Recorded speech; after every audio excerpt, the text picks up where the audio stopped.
అందరూ ఎలా ఉన్నారు? Welcome back to my YouTube channel Andhra spicy food. ఇవాల్టి వీడియోలో నేను చేయబోయే రెసిపీ ఒక మంచి హై ప్రోటీన్ హెల్తీ బ్రేక్ఫాస్ట్ మీ ముందుకు వచ్చేసానండి. వీడియోని ఎక్కడా స్కిప్ చేయకుండా చూడండి. ఇప్పుడే మీకు తెలిసిపోయి ఉంటుంది కదండి, నేను చేయబోయే రెసిపీ శనగలతో ఒక మంచి బ్రేక్ఫాస్ట్ ను ప్రిపేర్ చేయబోతున్నానండి. మనం రెగ్యులర్ గా బియ్యం పిండితో దోశలు చేసుకుంటుంటాం కదండి, అలా లేకుండా నేను ఇవాళ శనగలతో దోశను ప్రిపేర్ చేయబోతున్నానండి. వీడియోని ఎక్కడా స్కిప్ చేయకుండా లాస్ట్ వరకు చూడండి. నా వీడియో నచ్చినట్లయితే ఒక లైక్ చేయడం మాత్రం మర్చిపోవద్దండి. ఇంకా ఎవరైనా నా ఛానల్ సబ్స్క్రైబ్ చేసుకొని వాళ్ళు ఉంటే తప్పకుండా సబ్స్క్రైబ్ చేసుకోండి. ఇక లేట్ ఎందుకు, దోశని ఎలా ప్రిపేర్ చేయాలో చూద్దామా. నేను ఇక్కడ కంప్లీట్ గా ఓవర్ నైట్ ఈ శనగలను నానబెట్టుకున్నానండి. మార్నింగ్ దీన్ని వడగట్టేసి ఒక క్లాత్ లో, నూలు క్లాత్ ఉంటుంది కదండి, దాంట్లో బాగా గట్టిగా కట్టేసి పెట్టుకున్నాను. ఈ విధంగా మొలకలు వచ్చాయండి, చూసారుగా. ఈ విధంగా మొలకలను తినడం వల్ల హెల్త్ కి కూడా చాలా బెనిఫిట్స్ ఉన్నాయండి. అందుకోసం అనేసి ఈరోజు మొలకలతో శనగల దోశ ఎలా ప్రిపేర్ చేయాలో చూపించబోతున్నాను. దీనికోసం ముందుగా నేను ఒక మిక్సింగ్ జార్ని తీసుకున్నాను. ఇందులోనికి ఈ శనగలను వేసేసుకోవాలండి. ఇందులో ఎటువంటివి యాడ్ చేయడం లేదు చూడండి. ఈ శనగలు వేసుకున్న తర్వాత ఇందులోనికి నేను 1/2 కప్పు బొంబాయి రవ్వని వేసుకుంటున్నానండి.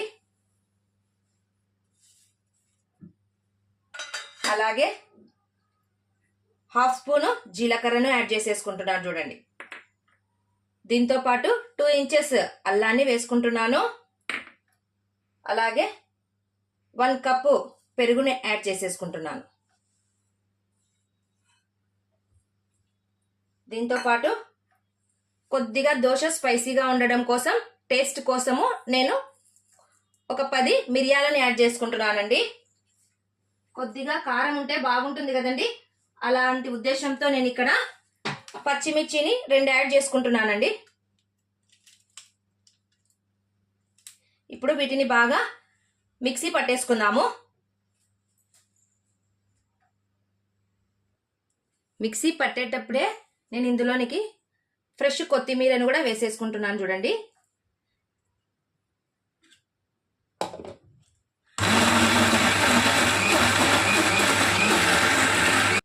చూడండి, ఈ విధంగా మెత్తటి పేస్ట్ లాగా నేను మిక్సీ పట్టేసుకున్నాను. ఇప్పుడు దీన్ని ఒక బౌల్లోకి తీసుకేసుకుంటాను. చూడండి, ఈ విధంగా పిండిని మిక్సీ పట్టేసుకున్నాను. ఇప్పుడు ఇందులోకి నేను తగినంత సాల్ట్ని వేసేసుకుంటున్నానండి.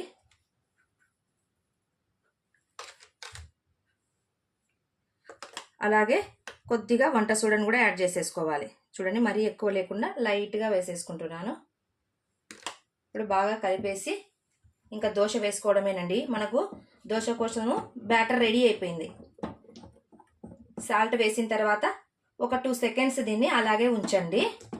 ఆ తర్వాత దోశ వేసుకోవచ్చండి. చూడండి, పిండి రెడీ అయిపోయిందండి. ఇప్పుడు స్టవ్ ఆన్ చేసేసి మనము దోశ వేసేసుకుందాము. చూడండి, దోశ వేయడానికి పెన్నం కూడా రెడీ అయిపోయింది. నేను ఇంతకు ముందులాగేనండి దోశ వేసుకోవడానికి ముందుగా కొద్దిగా ఆయిల్ని వేసేసి బాగా నీట్గా క్లీన్ చేసుకోవచ్చండి. ఈ విధంగా టిష్యూ పేపర్తో ఈ ఆయిల్ అంతా క్లీన్ చేసేసుకోవాలి ఒకసారి.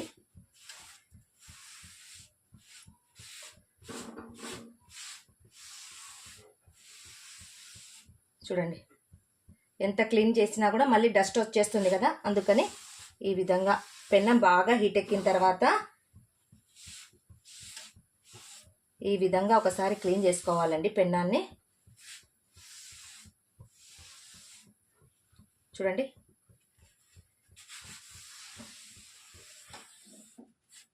ఇప్పుడు కొద్దిగా ఆనియన్ని తీసుకొని ఈ విధంగా అనేసుకోవాలి. అంతేనండి, దోశ వేసుకోవడానికి పెన్నం ప్రిపేర్ అయిపోయినట్లేనండి. ఇప్పుడు మనం ఈ పిండిని తీసుకొని మనకు ఏ సైజులో దోశ కావాలి అంటే ఆ సైజులో దోశను వేసుకోవాలండి.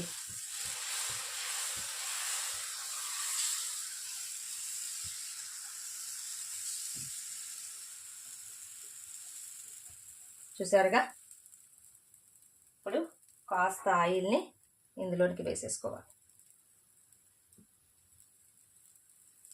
ఒకవేళ నెయ్యి వేసుకునే వాళ్ళు ఉంటే నెయ్యి కూడా వేసుకోవచ్చండి, చాలా టేస్టీగా ఉంటుంది.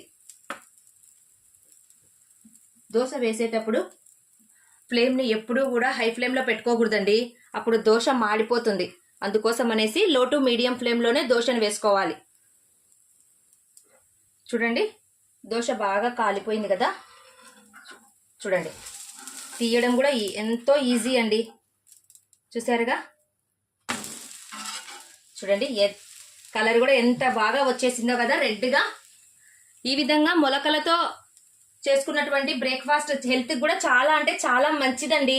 నేను మీకు తెలియనిది ఏం లేదు కదండి, మనము మొలకలను మార్నింగ్ టైంలో తింటూ ఉంటాం కదా. ఈ విధంగా పిల్లలకు ఎప్పుడో ఒకసారి ఈ విధంగా మొలకలతో దోశను వేసి చూడండి, పిల్లలు కూడా చాలా ఇష్టంగా తింటారండి. చూడండి, ఇటువైపు కూడా బాగా కాల్ చేసుకోవాలి. ఇప్పుడు దీన్ని సైడ్కి తీసేసుకుందాము. అంతేనండి, చూసారుగా, ఎంతో క్రిస్పీగా ఎంతో కలర్ఫుల్గా ఉండేటటువంటి శనగలతో దోశ ప్రిపేర్ అయిపోయిందండి. మీరు కూడా ఈ రెసిపీని తప్పకుండా ట్రై చేయండి. చూడండి, అన్ని దోశలను ఇదే విధంగా ప్రిపేర్ చేసుకున్నాను. చూడండి, దోశ కూడా ఎంత క్రిస్పీగా ఎంత బాగా కనిపిస్తుందో కదా.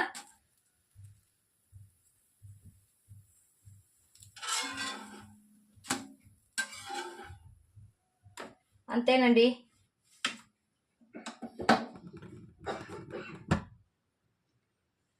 చూడండి, ఫైనల్గా ఎంతో హెల్తీ బ్రేక్ఫాస్ట్ రెడీ అయిపోయిందండి. అదేంటండి, మొలకలతో శనగ దోశ రెడీ అయిపోయిందండి. మీరు కూడా ఈ రెసిపీని తప్పకుండా ట్రై చేయండి. చూడండి, దోశలు కూడా ఎలా కనిపిస్తున్నాయో. నా వీడియో నచ్చినట్లయితే లైక్ చేయండి, మీ ఫ్రెండ్స్ అండ్ రిలేటివ్స్కి షేర్ చేయండి. మరిన్ని సింపుల్ అండ్ టేస్టీ రెసిపీస్ కోసం నా ఛానల్ను సబ్స్క్రైబ్ చేసుకోవడం మాత్రం మర్చిపోవద్దండి. Thank you for watching. Take care. Bye.